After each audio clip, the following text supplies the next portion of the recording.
Hello everyone, welcome to my channel. दोस्तों, आज के इस वीडियो में हम डिस्कस करेंगे ब्रिटिश शासन के समय भारत में आए सभी महत्वपूर्ण एक्ट, यानी कि जिस समय भारत पर ब्रिटिश शासन का अधिकार था या ब्रिटिश शासन की हुकूमत थी, उस वक्त कई सारे ऐसे एक्ट और अधिनियम भारत में आए थे ब्रिटिश द्वारा, जो कि स्थापित किए गए थे, जिनसे रिलेटेड प्रश्न एग्जाम में आपसे पूछे जाते हैं। अगर आप गवर्नमेंट एग्जाम की तैयारी कर रहे हो तो इस पर्टिकुलर टॉपिक से कई सारे प्रश्न एग्जाम में पूछे जाते हैं।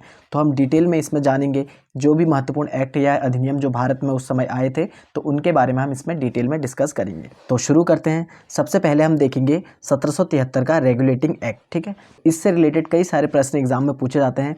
जो 1773 का रेगुलेटिंग एक्ट था, इस एक्ट के तहत सबसे पहली बार ईस्ट इंडिया कंपनी पर अप्रत्यक्ष नियंत्रण किया गया।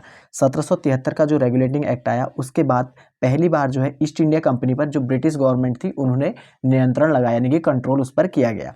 इसके तहत क्या किया गया, सबसे पहले जो बंगाल, बम्बई और मद्रास तीनों प्रेसिडेंसी उस समय वो मौजूद थी, जो उन तीनों प्रेसिडेंसी के अधीन एक गवर्नर को नियुक्त किया गया, जिसको हमने गवर्नर जनरल नाम इसमें दिया गया था। ठीक है, तो इसको कहा गया गवर्नर जनरल, यानी कि इन तीनों प्रेसिडेंसी को देखने के लिए या उनके ऊपर जो इसका एक सर्वोच्च अधिकारी इस पर नियुक्त किया गया, जिसको हमने गवर्नर जनरल नाम दिया गया। ठीक है, तो इसके तहत ये चीज़ें हुई थी।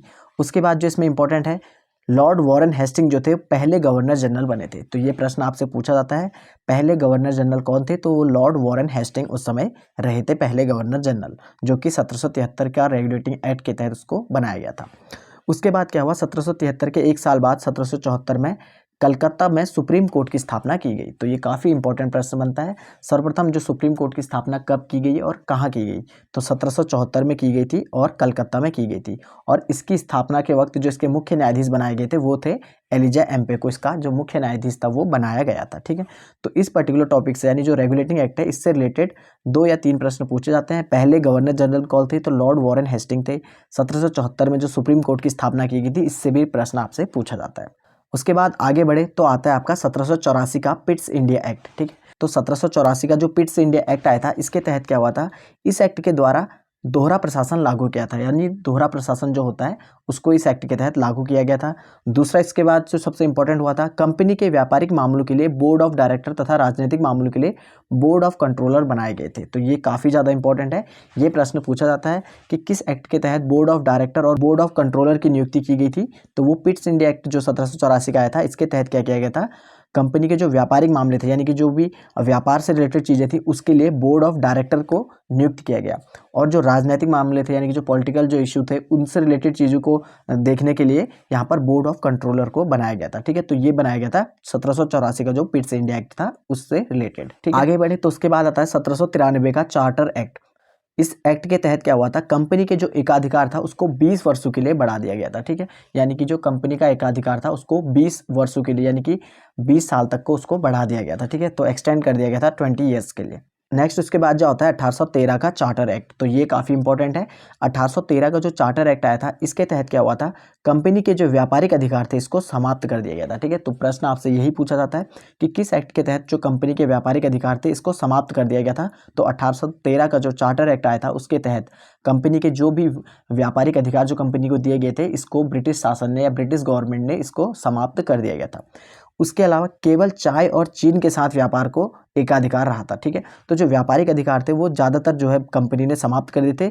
केवल जो चाय और चीन का व्यापार है, उसका एकाधिकार जो है वो कंपनी को दिया था, यानी कि कंपनी सिर्फ ईस्ट इंडिया कंपनी ही चाय और चीन के साथ जो व्यापार होता था उस पर अपना कंट्रोल, एकाधिकार उस पर कर सकती है। अदर जो भी अगर बिजनेस हम अदर कोई भी व्यापार है जो ब्रिटिश और इंडिया के बीच होता था, वो कोई भी अन्य जो है ब्रिटिश के लोग उससे कर सकते थे। ठीक है, इसी के एक्ट के तहत क्या हुआ था कि जो 1813 का चार्टर एक्ट आया, इसके तहत सिंपली ये कहा गया कि जो व्यापारिक अधिकार था कंपनी को दिया गया था कि केवल तुम ही भारत पर एकमात्र अधिकार कर सकते हो, उसके अलावा ईस्ट इंडिया कंपनी के अलावा किसी और अन्य व्यक्ति को भारत से व्यापार करने का अधिकार प्राप्त नहीं था इससे पहले। लेकिन 1813 का जो चार्टर एक्ट आया, उसके बाद कंपनी का जो व्यापारिक एकाधिकार था, यानी कि मोनोपोली जो थी कंपनी की, वो समाप्त कर दी गई।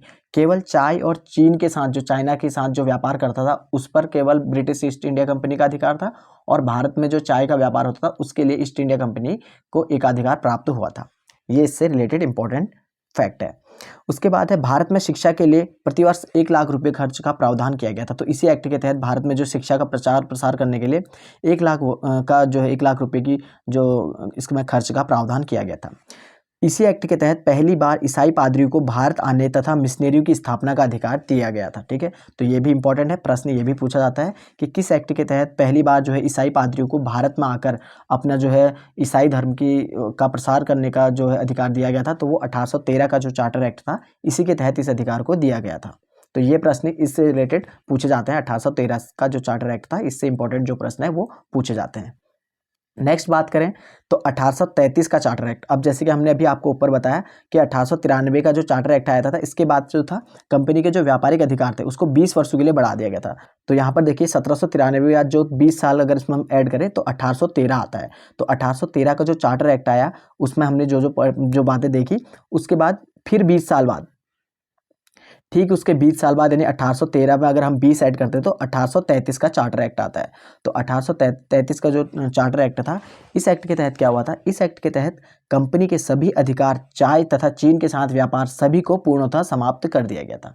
यानी कि अब आपसे प्रश्न पूछा जाएगा किस एक्ट के तहत जो कंपनी का जो अधिकार था या जो व्यापारिक अधिकार थे उसको पूर्णतः समाप्त कर दिया गया था। यानी कि अब चाय और जो चीन के साथ व्यापार था उसको भी यहाँ पर कंपनी के जो अधिकार थे, एकाधिकार, उसको भी समाप्त कर दिया गया था। तो वो हुआ था 1833 के चार्टर एक्ट में। किस एक्ट के तहत जो है कंपनी का एकाधिकार को समाप्त कर दिया था, केवल चाय और चीन के साथ जो व्यापार है उसको छोड़ के, तो वो 1813 में था। लेकिन तब कुछ चीज़ें थी जैसे चाय और चीन के साथ, उस पर एकाधिकार कंपनी को दिया गया था। लेकिन जो 1833 का जो चार्टर एक्ट आया उसके बाद जो है कंपनी का जो पूर्णतः जो अधिकार था, एकाधिकार था, उसको समाप्त कर दिया गया था ब्रिटिश गवर्नमेंट के द्वारा। इसमें अन्य जो हुआ था, बंगाल के गवर्नर जनरल को अब भारत का गवर्नर जनरल बना दिया गया था।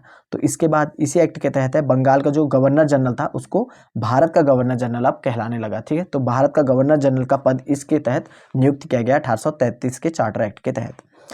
इसी एक्ट के तहत जो है विधि आयोग का गठन 1834 में किया गया, जिसके पहले अध्यक्ष थे लॉर्ड मैकाले। तो काफी इंपॉर्टेंट है, प्रश्न पूछा जाता है प्रथम विधि आयोग का गठन कब किया गया, 1834 में। किस एक्ट के तहत किया गया, 1833 के चार्टर एक्ट के तहत। और पहले विधि आयोग के अध्यक्ष कौन थे, तो लॉर्ड मैकाले इसके अध्यक्ष थे। तो ये प्रश्न इस टॉपिक से या इस एक्ट से पूछा जाता है। उसके बाद जो अगला इसमें इंपॉर्टेंट है, इस एक्ट के द्वारा दास प्रथा को 1843 में बंद कर दिया गया था। ठीक है, तो दास प्रथा का भी अंत इसी एक्ट के तहत हुआ था। जो 1833 का जो चार्टर एक्ट आया था, इसी के अंतर्गत इसी बीच जो है दास प्रथा का अंत भी हुआ था 1843 में। ठीक है, तो ये इससे रिलेटेड इंपॉर्टेंट चीज़ें थी। नेक्स्ट जो आता है इसके बाद आता है 1853 का चार्टर अधिनियम। ठीक है, तो 1853 का जो चार्टर अधिनियम आया, इस एक्ट के द्वारा सिविल सेवाओं में प्रतियोगिता परीक्षाओं की शुरुआत की गई। ठीक है, तो आता है प्रश्न आपसे, किस एक्ट के द्वारा सिविल सेवाओं में प्रतियोगिता परीक्षा यानी कि जो कॉम्पिटिटिव एग्जाम है उसकी शुरुआत की गई थी, तो वो था 1853 का चार्टर एक्ट। ठीक है, दूसरा इसमें हुआ था भारत में पहली बार 1854 में पीडब्ल्यूडी यानी लोक निर्माण विभाग की स्थापना की गई थी। तो ये भी आता है कि पीडब्ल्यूडी की स्थापना भारत में कब की गई सर्वप्रथम, तो 1854 में। उसके बाद जो नेक्स्ट इसमें आता है वो है 1856 में विधवा पुनर्विवाह अधिनियम पारित किया गया था। वो भी इसी एक्ट के तहत किया गया था। 1853 का जो चार्टर अधिनियम था इसके तहत, इसी के दौरान 1856 में विधवा पुनर्विवाह अधिनियम पारित किया गया था। नेक्स्ट हम बात करें तो इस एक्ट के द्वारा ब्रिटिश संसद को कंपनी के अधिकार को कभी भी समाप्त करने का अधिकार मिल गया था। ठीक है, तो इस एक्ट के द्वारा ब्रिटिश संसद को यह अधिकार प्राप्त हो गया था कि वो कंपनी के अधिकार को कभी भी समाप्त कर सकती है। अगला है इसमें, और यह एक्ट कंपनी शासन का अंतिम एक्ट था। ठीक है, तो जो ये एक्ट कंपनी शासन यानी जो कंपनी का शासन भारत पर हो रहा था, उसका ये जो एक्ट था वो अंतिम एक्ट इसको कहा जाता है। ठीक है, 1853 का जो चार्टर एक्ट था इसको। तो ये इससे रिलेटेड इंपॉर्टेंट चीज़ें थी जो कि आपसे एग्जाम में पूछी जा सकती है। नेक्स्ट उसके बाद आता है 1858 का भारत शासन अधिनियम। तो ये भी काफ़ी ज़्यादा इंपॉर्टेंट है, प्रश्न यहाँ से भी पूछे जाते हैं। तो 1858 का जो भारत शासन अधिनियम है, इस अधिनियम के द्वारा भारत का शासन कंपनी से लेकर ब्रिटिश क्राउन के अधीन हो गया था। तो जैसे हमने बोला जो इससे पहले का एक्ट था 1853 का चार्टर एक्ट, उसके तहत जो था उसको कंपनी का जो है अंतिम एक्ट उसको कहा जाता था। उसके बाद जो 1858 का जो भारत शासन अधिनियम आया, तो उस एक्ट के तहत क्या किया गया, जो कंपनी का शासन का जो अधिकार था वो जो कंपनी से है, ईस्ट इंडिया कंपनी यानी कि कंपनी से रिलेटेड मतलब हमारा जो ईस्ट इंडिया कंपनी थी उससे पूर्णतः उसको हटाकर अब वो सीधे डायरेक्टली जो है ब्रिटिश क्राउन यानी उस समय जो ब्रिटिश की क्वीन थी उसके अधीन यानी जो रानी थी उसके अधीन इसको कर दिया गया था, कंपनी का अधिकार जो था उसको समाप्त करके। ठीक है, तो आता है प्रश्न आपसे, ये प्रश्न पूछा जाता है कि किस अधिनियम के द्वारा जो भारत का शासन था वो कंपनी से हटाकर डायरेक्टली ब्रिटिश क्राउन के अधीन चले गया था, तो वो चले गया था 1858 का जो भारत शासन अधिनियम आया उसके अंतर्गत। दूसरा इसमें आता है भारत में मंत्री परिषद की व्यवस्था की गई और 15 सदस्यीय भारत परिषद की व्यवस्था भी की गई। तो ये प्रश्न भी पूछा जाता है किस अधिनियम के तहत मंत्रिपरिषद या 15 सदस्यीय भारत परिषद की जो है व्यवस्था की गई थी, वो की गई थी 1858 का जो भारत शासन अधिनियम आया इसके तहत।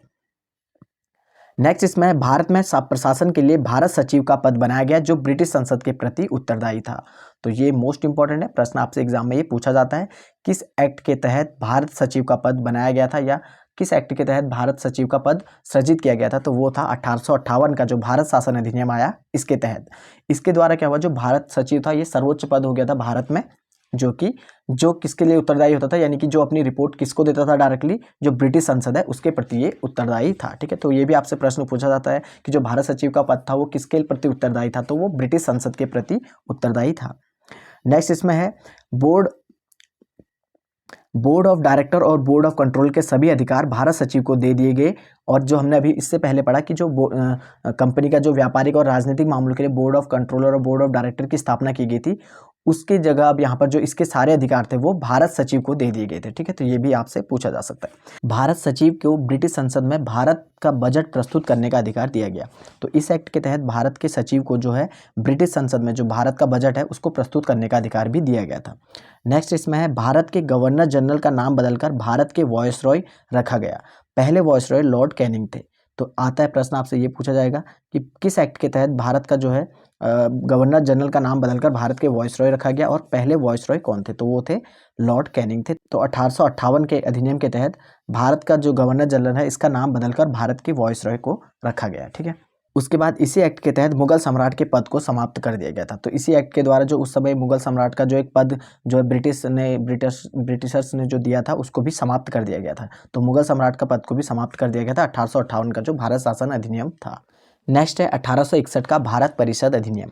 1861 का भारत परिषद अधिनियम, इसके अंतर्गत भारत में विभागीय प्रणाली यानी पोर्टफोलियो व मंत्रिमंडलीय व्यवस्था की शुरुआत की गई। तो भारत में विभागीय प्रणाली या प्रश्न आपसे पूछा जाता है कि भारत में विभागीय प्रणाली या पोर्टफोलियो सिस्टम या मंत्रिमंडलीय व्यवस्था की शुरुआत किस एक्ट के तहत की गई थी, तो 1861 का जो भारत परिषद अधिनियम था इसके तहत इसकी व्यवस्था की गई थी। और जो पोर्टफोलियो प्रणाली है या मंत्रिमंडलीय व्यवस्था है इसकी शुरुआत करी थी लॉर्ड कैनिंग के द्वारा। तो लॉर्ड कैनिंग के द्वारा मंत्रिमंडलीय व्यवस्था की शुरुआत की गई थी। भारत के वॉयसरॉय को पहली बार अध्यादेश जारी करने का भी अधिकार दिया गया था। तो इसी एक्ट के तहत भारत का जो वॉयसरॉय था इसको पहली बार अध्यादेश जारी करने का अधिकार भी दे दिया गया था 1861 का जो भारत परिषद अधिनियम था। नेक्स्ट इसमें है विधान परिषद में पहली बार भारतीयों को प्रतिनिधित्व करने का जो है अधिकार भी दिया गया था, जिसके तहत 3 भारतीयों को बनारस के राजा, पटियाला के महाराजा और सर दिनकर राव को विधान परिषद में मनोनीत किया गया। यानी कि जो 1861 का भारत परिषद अधिनियम था इसके तहत भारतीयों को भी जो है अपना प्रतिनिधित्व करने का अधिकार दिया गया था, जिसके तहत 3 जगहों पर, यानी कि जो एक तो बनारस के राजा, दूसरा पटियाला के महाराजा और तीसरे जो थे इसमें सर दिनकर राव को विधान परिषद में मनोनीत किया गया था। तो आपसे ये प्रश्न पूछा जा सकता है कि पहली बार जो है मंत्री परिषद में, विधान परिषद में जो मनोनीत होने वाले भारतीय कौन थे 3, तो एक तो इसमें बनारस के राजा थे, दूसरा पटियाला के महाराजा और तीसरे जो थे इसमें सर दिनकर राव थे। इनको विधान परिषद में पहली बार मनोनीत किया गया था। नेक्स्ट इसमें इंडियन हाई कोर्ट एक्ट 1862 में पारित किया गया। तो इसी एक्ट के द्वारा, यानी कि 1861 का जो भारत परिषद अधिनियम था इसी के द्वारा इंडियन हाई कोर्ट एक्ट भी 1862 में पारित किया गया था। तो ये प्रश्न भी पूछा जाता है, इंडियन हाई कोर्ट एक्ट कब पारित किया गया था, तो 1862 में। नेक्स्ट इसमें जिसके तहत 1862 में ही कलकत्ता, मद्रास और बम्बई में हाई कोर्ट की स्थापना की गई थी। तो इसी एक्ट के द्वारा जो इंडियन हाई कोर्ट एक्ट आया इसके के द्वारा 1862 में ही कलकत्ता, मद्रास और बम्बई में 3 जगहों पर हाई कोर्ट की स्थापना की गई थी। नेक्स्ट इसमें आता है भारत सरकार अधिनियम 1873। इस एक्ट के द्वारा क्या हुआ था, इस एक्ट के तहत 1 जनवरी से 1874 को ईस्ट इंडिया कंपनी को भंग कर दिया गया था। तो ये भी प्रश्न आपसे पूछा जाता है कि ईस्ट इंडिया कंपनी को कब भंग कर दिया गया था, यानी कब इसको खत्म कर दिया गया था, इस कंपनी को बंद कर दिया गया था। तो 1 जनवरी 1874 को इस कंपनी को भंग कर दिया गया था। नेक्स्ट है भारत शासन अधिनियम 1892। इसके तहत, इस एक्ट के तहत भारत में पहली बार अप्रत्यक्ष चुनाव प्रणाली की शुरुआत हुई थी।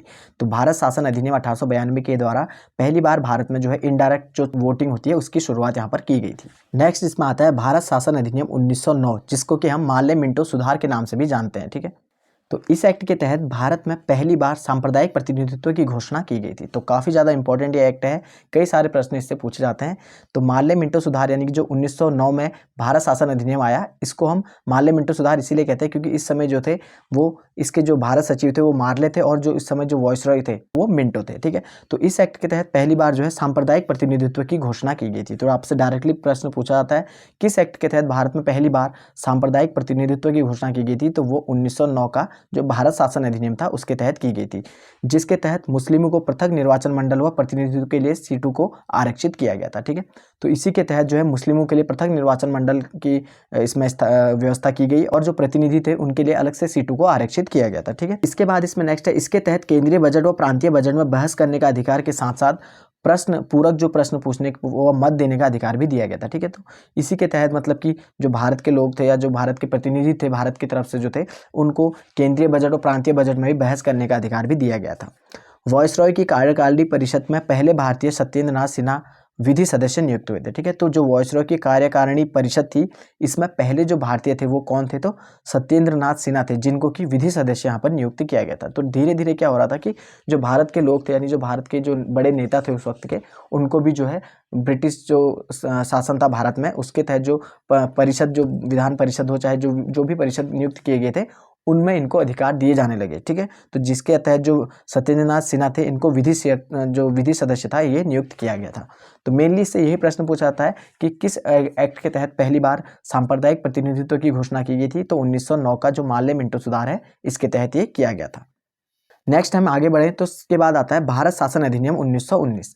इस एक्ट को हम मॉन्टेग्यू चेम्सफोर्ड सुधार के नाम से भी जानते हैं। ठीक है, तो इसके तहत इसको मॉन्टेग्यू चेम्सफोर्ड सुधार कहा जाता है क्योंकि उस वक्त जो वॉइसरॉय थे वो थे चेम्सफोर्ड थे और जो भारत सचिव थे वो मॉन्टेग्यू इस वक्त भारत के सचिव थे।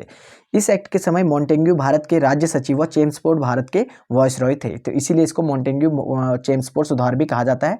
इसके तहत केंद्र में द्विसदनात्मक विधायिका की स्थापना की गई थी। तो ये भी प्रश्न पूछा जाता है किस एक्ट के तहत केंद्र में द्विसदनात्मक विधायिका की स्थापना की गई थी, तो वो 1919 का जो भारत शासन अधिनियम था इसके तहत। प्रथम राज्य परिषद तथा दूसरे केंद्रीय विधानसभा, जो पहली जो थी वो राज्य परिषद और दूसरी इसमें केंद्रीय विधानसभा की स्थापना इसमें की गई।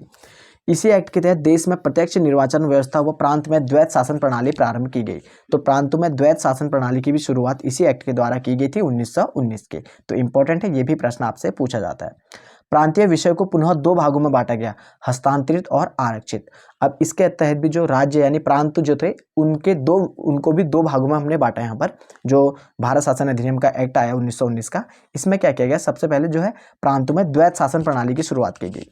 उसके अंतर्गत भी जो प्रांत थे यानी कि जो स्टेट उस वक्त थे उनको दो भागों में बांटा गया। उसके अंदर एक हस्तांतरित भाग थे और एक आरक्षित विषय था। ठीक है, तो हस्तांतरित और आरक्षित विषय से रिलेटेड हम यहाँ पर देखते हैं कि क्या थे। तो जो हस्तांतरित विषय थे इसके तहत कुछ ऐसे विषय को रखा गया था, ऐसे टॉपिक्स या ऐसे हमने चीज़ें इसमें रखी गई थी जिसके तहत शिक्षा, पुस्तकालय, स्थानीय स्वायत्त शासन, चिकित्सा, सार्वजनिक निर्माण विभाग, सार्वजनिक मनोरंजन और जो नॉर्मल सी चीज़ें थी उसका जो है ये इस हस्तांतरित विषय में इनको शामिल किया गया। इन विषयों का संचालन गवर्नर तथा विधान परिषद के प्रति उत्तरदायी मंत्रियों की सहायता से होता था। तो जो नॉर्मल जो विषय थे, शिक्षा, स्वास्थ्य, पुस्तकालय और उद्योग हो गया या अलग से जो सार्वजनिक विभाग होते थे, इस तरह के जो विषय थे इसमें शामिल किए गए थे हस्तांतरित विषय में। और जो आरक्षित विषय से यानी कि जो रिजर्व जो सब्जेक्ट थे यानी कि विषय थे, इसके तहत रक्षा, विदेशी मामले, वित्त भूमि और अकाल, न्याय, पुलिस, पेंशन, समाचार पत्र, जो भी इंपॉर्टेंट सब्जेक्ट थे, जो भी उस वक्त के जो इंपॉर्टेंट चीज़ें थी जैसे कि रक्षा हो गया या विदेशी मामले हो गए, इस तरह की सेवाएं आरक्षित विषय के अंतर्गत आती थी। और जो आरक्षित विषय है इसका संचालन डायरेक्टली गवर्नर और उसकी कार्यकारी परिषद के माध्यम से किया जाता था। ठीक है, तो दो विषय जो रहे इसके, जो प्रांतों में द्वैत शासन प्रणाली की शुरुआत हुई उसके तहत जो प्रांतों को दो भागों में बांटा गया, हस्तांतरित विषय और आरक्षित विषय। तो हस्तांतरित में जो नॉर्मल इसमें विषय थे हमारे जैसे शिक्षा, स्वास्थ्य वगैरह ये सब चीज़ें उसमें इंक्लूड की गई थी, और आरक्षित विषय में विदेशी मामले, रक्षा, जो भी इंपॉर्टेंट चीज़ें थी वो इसके अंतर्गत रखी गई थी। उसके बाद नेक्स्ट आता है जो इंपॉर्टेंट है वो है भारत शासन अधिनियम 1935। काफ़ी ज़्यादा इंपॉर्टेंट है, इससे भी काफ़ी ज़्यादा प्रश्न आपसे एग्जाम में पूछे जाते हैं। इस अधिनियम को भारत के संविधान का ब्लूप्रिंट भी कहा जाता है। तो काफ़ी ज़्यादा इंपॉर्टेंट है क्योंकि जो भारत शासन अधिनियम 1935 है इसी से लेके हमने नेक्स्ट में जो हमारा संविधान उसके बाद आगे बना, तो कई सारी चीज़ें हमने इसी जो भारत शासन अधिनियम 1935 है इससे अडॉप्ट किया गया था। इस अधिनियम में 14 भाग 10 अनुसूची और 321 अनुच्छेद थे। यानी कि जो ये एक्ट था भारत शासन अधिनियम 1935 का, इसके तहत इसमें 14 भाग थे, यानी कि जो भाग थे इसमें 14 थे, 10 अनुसूचियाँ थी इसमें और 321 जो है आर्टिकल यहाँ पर शामिल किए गए थे। कभी कभी आपसे डायरेक्टली पूछा जाता है कि जो भारत शासन अधिनियम था उसमें कितने आर्टिकल्स थे या कितने उसके भाग थे, तो डायरेक्टली आपसे इस टाइप से प्रश्न पूछे जाते हैं। नेक्स्ट है इसमें, इस अधिनियम के तहत 11 ब्रिटिश प्रांतों व देशी रियासतों को मिलाकर अखिल भारतीय संघ बनाने का प्रस्ताव पारित किया गया था। तो ये भी आपसे पूछा जाता है कि अखिल भारतीय संघ बनाने का प्रस्ताव किस एक्ट के तहत पारित किया गया था, तो भारत शासन अधिनियम 1935। नेक्स्ट है इसमें, इस अधिनियम के द्वारा प्रांत में द्वैत शासन को समाप्त किया गया और प्रांतों को स्वायत्तता प्रदान की गई। तो ये अधिनियम था इसके द्वारा। इससे पहले का जो हमने भारत शासन अधिनियम 1919 का पढ़ा, उसमें क्या हुआ था, प्रांतों में द्वैत शासन प्रणाली को शुरू किया गया था, यानी कि सेंटर और स्टेट का दोनों का इस पर रोल होता था। लेकिन जो भारत शासन अधिनियम 1935 आया, इसमें जो था, जो प्रांतों में द्वैत शासन प्रशासन था उसको समाप्त करके प्रांतों को एक अलग से मतलब कि फ्रीडम यहाँ पर दी गई थी। उसके बाद है, इसके द्वारा केंद्र व राज्य के बीच विधायी शक्तियों के वितरण के लिए 3 सूचियां, संघ सूची और राज्य सूची व समवर्ती सूचियों में बांटा गया। तो इसी एक्ट के द्वारा भारत में 3 सूचियों को शामिल किया गया था, संघ सूची, राज्य सूची और समवर्ती सूची। तो ये भी प्रश्न पूछा जाता है, किस एक्ट के द्वारा भारत में जो शक्तियों का बंटवारा 3 भागों में बांटा गया था, संघ सूची, राज्य सूची और समवर्ती सूची में, तो 1935 का जो भारत शासन अधिनियम था इसके द्वारा। केंद्र में द्वैत शासन प्रणाली की शुरुआत की गई। तो केंद्र में इसके द्वारा द्वैत शासन प्रणाली यहाँ पर अब केंद्र में आ गई थी। तो जो द्वैत शासन प्रणाली थी वो केंद्र में किस एक्ट के द्वारा आ गई थी, तो भारत शासन अधिनियम 1935। इस अधिनियम के तहत 1 अक्टूबर 1937 को दिल्ली में संघीय न्यायालय यानी सुप्रीम कोर्ट की स्थापना हुई थी। अब इसी एक्ट के द्वारा 1 अक्टूबर 1937 को भारत का जो सुप्रीम कोर्ट वर्तमान में जो दिल्ली में है, इसकी स्थापना की गई थी। तो ये था भारत शासन अधिनियम 1935 से रिलेटेड कुछ इंपॉर्टेंट फैक्ट। उसके बाद नेक्स्ट आता है भारतीय स्वतंत्रता अधिनियम 1947। इस एक्ट के तहत 20 फरवरी 1947 को ब्रिटिश प्रधानमंत्री क्लेमेंट एटली ने घोषणा की कि भारतीयों को सत्ता का हस्तांतरण जून 1948 तक कर दिया जाएगा। तो उस वक्त जब भारत को स्वतंत्रता मिली, यानी कि जब भारत का जो फ्रीडम जब भारत को मिली, तो उस वक्त जो उस वक्त के वर्तमान जो प्रधानमंत्री थे ब्रिटेन में, वो थे क्लेमेंट एटली। ठीक है, तो इन्होंने घोषणा कर दी थी कि भारत को जो सत्ता दी जाएगी का जो पावर का जो ट्रांसफर ऑफ पावर होगा वो होगा जून 1948 तक कर दिया जाएगा। 4 जुलाई 1947 को भारतीय स्वतंत्रता अधिनियम ब्रिटिश संसद में पेश हुआ, जिसमें 20 धाराएं थी। ठीक है, उसके बाद इन्होंने क्या किया कि जल्दी जल्दी भारत को जो क्या है, इनको लगा कि अब जो है भारत पर शासन करना इनके बस की बात नहीं है, क्योंकि अब ये काफ़ी ज़्यादा कमज़ोर हो चुकी थी। जो ब्रिटिश शासन उस वक्त था भारत में काफ़ी कमज़ोर हो चुका था। तो इसके बाद इन्होंने 4 जुलाई 1947 को भारतीय स्वतंत्रता अधिनियम ब्रिटिश संसद को पेश किया, और जिसमें जो थी 20 धाराएं इसमें शामिल थी। नेक्स्ट इसमें क्या हुआ, 18 जुलाई 1947 को ब्रिटिश सम्राट ने भारतीय स्वतंत्रता अधिनियम 1947 को स्वीकृति प्रदान की। तो जो भारतीय स्वतंत्रता अधिनियम 1947 था, इसको स्वीकृति प्रदान की गई थी 18 जुलाई 1947 को। नेक्स्ट उसके बाद क्या हुआ, 15 अगस्त 1947 को 2 स्वतंत्र डोमिनियन राज्य भारत और पाकिस्तान का गठन किया गया था। ठीक है, तो उसी के बाद क्या हुआ, 15 अगस्त 1947 को 2 स्वतंत्र डोमिनियन जो स्टेट हैं वो बनाए गए, पहला भारत, दूसरा पाकिस्तान। भारतीय संविधान बनने तक भारत का जो शासन था, तो भारत शासन अधिनियम था 1935 के अधीन ही रखा गया था। ठीक है, तो जब तक भारत का जो संविधान है वो बना नहीं, तब तक जो है भारत का जो रूल्स था, जो रेगुलेशन भारत में रूल और रेगुलेशन थे, वो चलते थे भारत शासन अधिनियम 1935 के अधीन। ठीक है, तो ये थे कुछ इंपॉर्टेंट एक्ट जो कि ब्रिटिश शासन के दौरान भारत में आए थे और जिनसे रिलेटेड कई सारे प्रश्न एग्जाम में आपसे पूछे जाते हैं। दोस्तों, वीडियो से रिलेटेड कोई डाउट हो, कोई क्वेरीज हो, आप कमेंट सेक्शन में मुझे जरूर बताएं, और वीडियो अगर आपको इन्फॉर्मेटिव लगी है तो वीडियो को लाइक करें और चैनल को सब्सक्राइब जरूर करें। Thank you friends.